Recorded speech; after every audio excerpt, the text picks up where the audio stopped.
Nós estamos de volta ao vivo com o Informativo TVU. E nós vamos agora para a nossa entrevista sobre o Seminário de Áreas Úmidas do Triângulo Mineiro, Oportunidades para a Conservação, com o diretor de Sustentabilidade, Gustavo Malaco. Boa noite, seja bem-vindo ao nosso Informativo, Gustavo. Boa noite, Larissa. Para trazer boas novidades, amanhã tem evento, amanhã e depois, né? O evento começa aqui na UF, amanhã tem Uberaba também, né? Sim, nós estamos com um evento... Depois de amanhã, né? Na quarta. Isso, na quarta-feira. Nós estamos com esse evento, né, para debater sobre áreas úmidas, para a gente apresentar um contexto sobre as fragilidades, as oportunidades e ecossistemas únicos que nós temos aqui na região. E o que seriam essas áreas úmidas? São áreas que às vezes são parcialmente ou totalmente alagadas, popularmente conhecidas como brejos, as veredas, os campos nativos, aqui nas regiões chamadas de Covoais, campos de Morundum, que reúnem 3 elementos para a nossa região que são importantes. Primeiro, segurança hídrica. Abastecem hoje mais de 1 milhão de habitantes, notadamente os municípios de Uberlândia, Uberaba e Tuiutaba, para destacar essa população e as suas respectivas bacias hidrográficas. Uberabinha, Claro e Tijuco. Segundo, o estoque de carbono. Por quê? Porque são solos muito antigos que estão debaixo, né, esses ambientes que eu citei. Aí tem esses solos, né, que são compostos por turfas, são solos antigos que estocam muito carbono. Por que o carbono estocado é importante? Porque ele deixa de emitir gases de efeito estufa, que é isso que faz o agravamento das mudanças climáticas. Então, quando você não degrada esse ambiente, o estoque de carbono está lá. E o Triângulo Mineiro, essa região, tem muita área úmida, tem muita vereda ainda, felizmente. E o terceiro, a biodiversidade, que pelas nossas pesquisas ao longo de quase 10 anos, nós já encontramos espécies que em Minas Gerais só ocorrem aqui e espécies hoje são tratadas criticamente ameaçadas de extinção, que estão restritas a essas bacias hidrográficas como no Rio Claro ou Uberabinha. E esse evento, então, começa amanhã cedo. Vamos falar do que será apresentado, das personalidades presentes também? Sim, a gente começa o evento a partir de amanhã, na terça-feira. Temos uma mesa de abertura, uma mesa mais política, né? Com a presença de deputados federais, estaduais, com poder executivo, até representante do Ministério do Meio Ambiente e Mudança do Clima. Teremos aqui o secretário executivo da ministra Marina Silva, e aí também prefeituras, a própria sociedade civil. A partir daí a gente começa a discutir o que seria essa classificação, a delimitação dessas áreas úmidas no Brasil. Passamos depois para uma mesa jurídica, né? Vamos ter até o Dr. Carlos Valera, né, que é um estudioso, né, em várias questões, principalmente de solos, que aí nós vamos debater do ponto de vista jurídico o que são essas áreas úmidas no contexto, até no direito internacional, que inclusive tem uma convenção internacional, que é a Convenção de Ramsar, por causa de uma cidade iraniana chamada Ramsar, na década de 70, que é o único ambiente, essas áreas úmidas, que tem no direito internacional reconhecido essa questão do uso e da gestão sustentáveis. E aí, na parte da tarde, a gente debate as pesquisas que foram realizadas, as fragilidades, as oportunidades em relação às áreas úmidas, tudo que eu já falei um pouquinho aqui. E, por fim, uma conversa intergovernamental, intersetorial, com o setor empresarial, com sociedade civil organizada e com o poder público, o que esse pessoal está fazendo e o que está disposto como ações na gestão sustentável desses ambientes tão importantes. Esse é o primeiro dia. Segundo, uma visita técnica nas áreas úmidas de Uberaba, que abastecem o município de Uberlândia, as mais importantes, para a gente ir lá mostrar as fragilidades, mostrar esses ambientes para diferentes setores aí que vão estar representados, e depois uma leitura final de um documento técnico e político sobre um pacto de conservação e gestão sustentável das áreas úmidas no Triângulo Mineiro. E lembrando que as inscrições ainda podem ser feitas, até no momento pode chegar lá e participar, né, gratuitas. Sim, o evento ele vai ocorrer no auditório 5S, né, do Campo Santa Mônica. Pode ainda ser feita a inscrição online. Quem está acompanhando aqui, o site nosso é www.anga.org.br, é o nosso Instagram, né, Associacão Angá, e tem um link da bio. Quem não puder participar presencialmente, a gente vai ter uma transmissão online a partir do YouTube desse primeiro dia. Então, tá aí, quem não conseguir também inscrever virtualmente, só a partir de amanhã depois a qualquer momento. E qualquer momento também. E você também vai fazer uma palestra no evento? Sim, eu vou falar sobre a biodiversidade, né, mais a fauna, né, dos campos úmidos, dessas áreas úmidas, dos projetos que a gente tem desenvolvido, inclusive um projeto que chama Onde Está o Bacurau, financiado pelo Ministério Público, em que é uma espécie de ave, é um passarinho noturno, em que ele, no Brasil, ele só ocorria até 5 anos atrás em só um local do Brasil, você imagina, lá no Parque Nacional das Emas. nos campos de Murundum de lá, que são os nossos chamados covoais daqui também. E aí, a partir de uma descoberta que eu fiz em 2017, a gente começou os estudos agora e estamos com esse projeto, e ele já tem demonstrado que os campos de Murundum, os campos úmidos, é o único ambiente de ocorrência dessa espécie e a segunda localidade hoje do Brasil e a quinta do mundo, a segunda em Uberaba agora. Pertinho aqui. Pertinho. E pode ocorrer em Uberlândia, está ali já pertinho da divisa já. A gente também já encontrou em Nova Ponte também. Olha só. E serão outras palestras também, um evento cheio de oportunidades, cheio de explicações, de pesquisas também. Sim, a gente vai ter pessoas que vão falar sobre a questão do impacto nas áreas de recarga, justamente pela utilização das atividades produtivas. Nós também vamos ter a discussão sobre a flora local. Vai ter uma discussão sobre o estoque de carbono também, né, que eu já citei aqui. Um debate também sobre gestão territorial, né? O porquê que essas áreas úmidas são importantes, quais são as ações que devem ser desenvolvidas como oportunidades. Então, é um debate muito plural, sistêmico, integrado, do entendimento geral de uma acumulação de pesquisas que vem dentro dessa universidade, boa parte delas aqui na nossa região, óbvio, desde a década de 80. Temos uma professora ainda, que hoje aposentada, a professora Marilena Schneider, que foi uma protagonista do debate sobre essa questão das áreas úmidas. Inclusive, uma pessoa que nos inspirou muito eu posso falar isso, né, porque ela me inspirou a entender o que eram essas áreas úmidas, conhecê-las e dizer, realmente, a gente tem que batalhar pela essa conservação de forma sustentável delas. Exatamente. Então, vamos falar para nós, fala para a gente um pouco mais dessa importância dessa pesquisa sobre as áreas úmidas, que a gente... Olha, o que são áreas úmidas, você explicou muito bem explicado, mas vamos aprofundar sobre essa importância delas para o nosso meio ambiente, para toda a sustentabilidade também, a biodiversidade que você citou também. Um ponto muito importante é que nós estamos falando de uma região que abastece a segunda maior cidade de Minas Gerais. Então, uma população de... olha as altas temperaturas que nós estamos passando aqui, o alto consumo, né, que está ocorrendo, água, que não é culpa só do... É bom destacar isso, né, do habitante. Existe uma utilização muito desenfreada por parte do agronegócio, que é bom destacar, a maior parte da água é retirada por eles. Então, assim, quando nós falamos que a gente depende de uma água que vem das áreas úmidas, não faz sentido a gente não ter uma gestão sustentável sobre elas. É a segunda área mais importante do estado de Minas do ponto da segurança hídrica. Ela só vai, entre as, ficar atrás quando a região metropolitana de Belo Horizonte, isso é óbvio. Mas como é que nós temos uma área que até 4, 5 anos atrás era abastecida 100% por uma água mais barata, uma água de maior qualidade, apesar da utilização lá de agrotóxicos, né, que é bem representativa, mas pelo menos não tem outros poluentes, como a gente tem hoje captando água lá no reservatório de Capim Branco, não faz menor sentido ainda ocorrer uma degradação e uma utilização não sustentável desses ambientes. Por isso, discutir qual o modelo de gestão territorial que nós queremos para essas áreas úmidas da nossa região é muito importante. O que o setor da mineração que hoje tira aquele estoque de carbono e tira o solo vai fazer em relação ao seu desenvolvimento? O que a irrigação vai fazer hoje, que é aumentar o número de barramentos dentro das áreas úmidas, que é uma medida muito contraditória em relação à conservação de água. A conservação de água para o produtor, não para a gestão hídrica. O que o poder público, as prefeituras podem fazer? Vou dar um bom exemplo.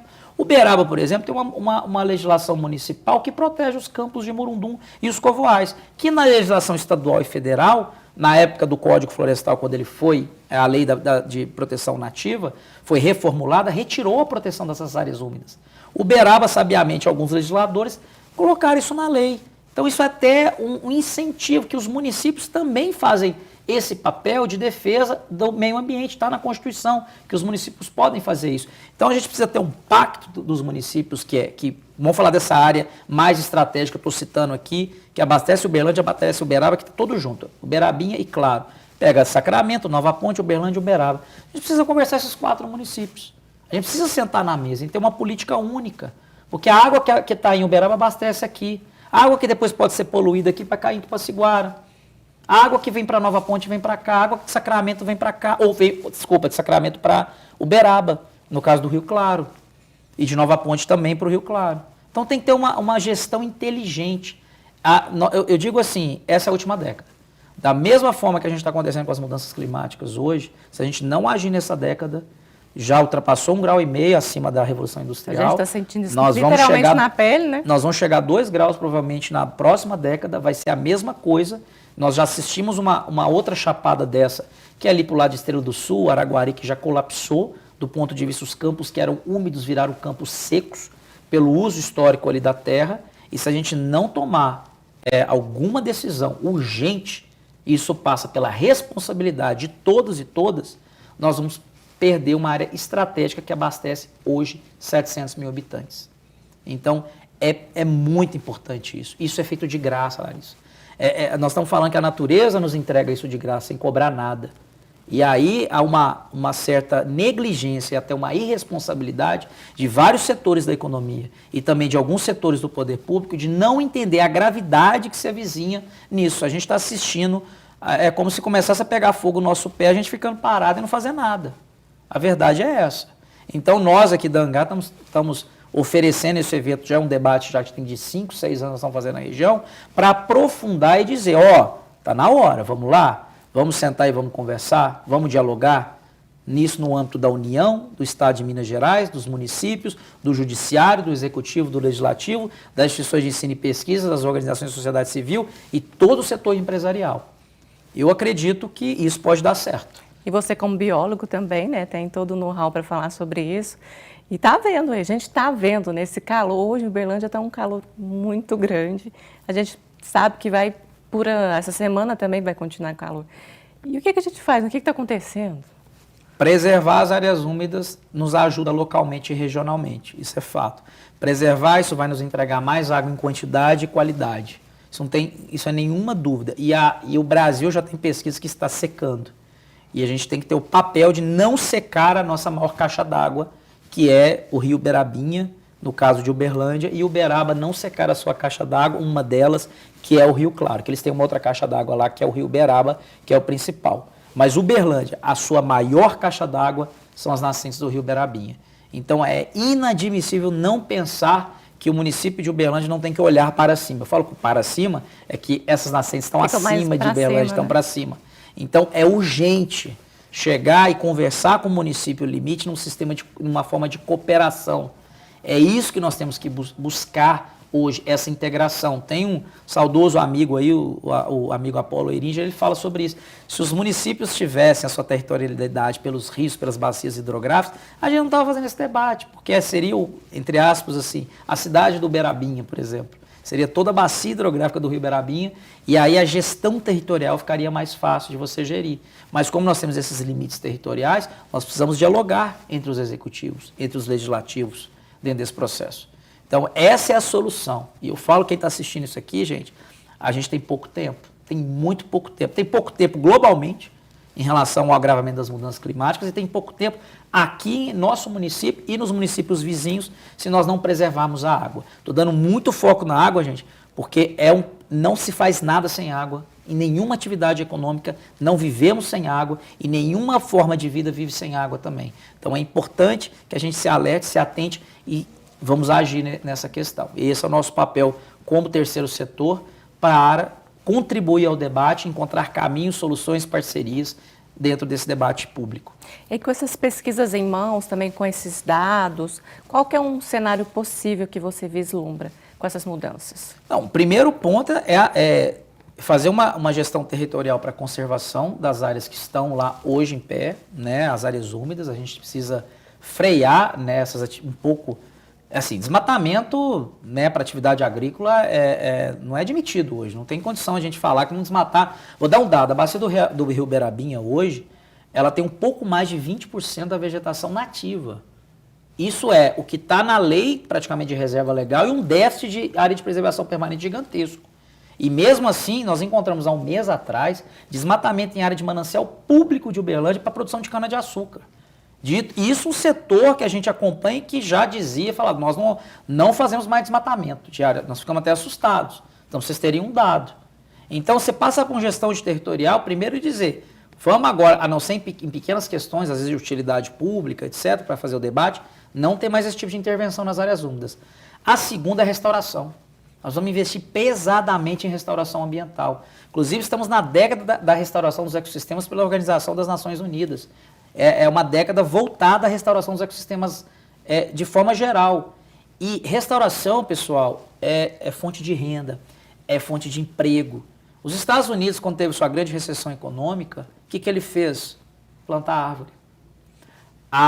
Hoje a União Europeia, vários países que fizeram no pós-guerra também investir na restauração ambiental. E hoje o Brasil tem compromissos internacionais de restauração de 12 milhões de hectares, de fazer integração lavoura, pecuária e floresta, de trabalhar justamente esse modelo que é muito importante na nossa região.